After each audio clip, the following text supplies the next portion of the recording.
Turtle Island, an Anishinaabe creation story. For the Anishinaabe people, the legend is as follows.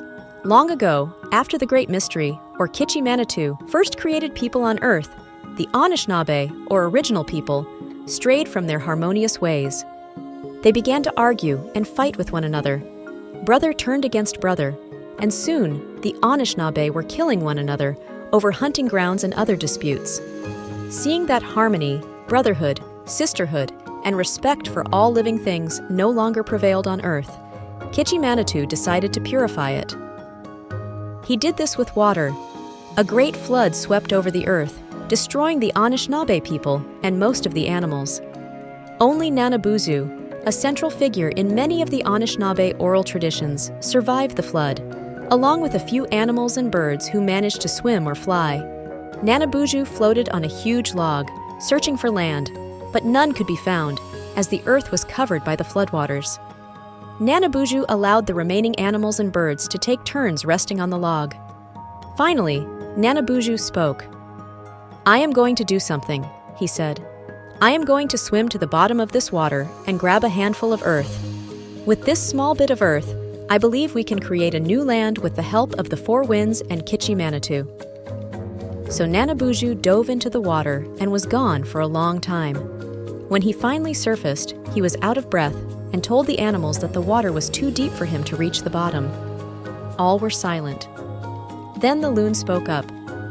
"I can dive very deep to catch my food.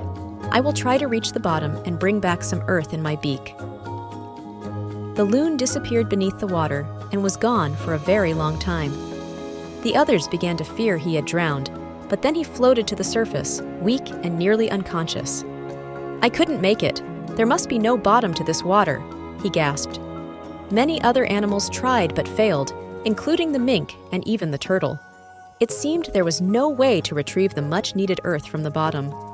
Then a soft, muffled voice spoke. "I can do it." At first, no one could see who had spoken. Then, the little muskrat stepped forward. "I'll try," he repeated. Some of the larger animals laughed, but Nanaboozhoo said, "Only Kitchi-Manitou can judge others. If Muskrat wants to try, he should be allowed to." So Muskrat dove into the water. He was gone much longer than any of the others. Nanaboozhoo and the other animals began to believe Muskrat had given his life trying to reach the bottom. Far below the surface, Muskrat did reach the bottom. Very weak from lack of air, he grabbed some earth in his paw, and with all the energy he could muster, began swimming toward the surface. One of the animals spotted Muskrat as he floated up. Nanaboozhoo pulled him onto the log. "Brothers and sisters," Nanaboozhoo said, "Muskrat went too long without air. He is dead." A song of mourning and praise rose over the water as Muskrat's spirit passed into the spirit world. Suddenly, Nanaboozhoo exclaimed, "Look, there's something in his paw." He carefully opened Muskrat's tiny paw, and all the animals gathered close to see. Muskrat's paw revealed a small ball of earth. The animals all shouted with joy. Muskrat had sacrificed his life so that life on Earth could begin again. Nanaboozhoo took the piece of earth from Muskrat's paw. Just then, Turtle swam forward and said, "Use my back to hold the weight of this piece of earth. With Kitchi-Manitou's help, we can create a new Earth." Nanaboozhoo placed the earth on Turtle's back.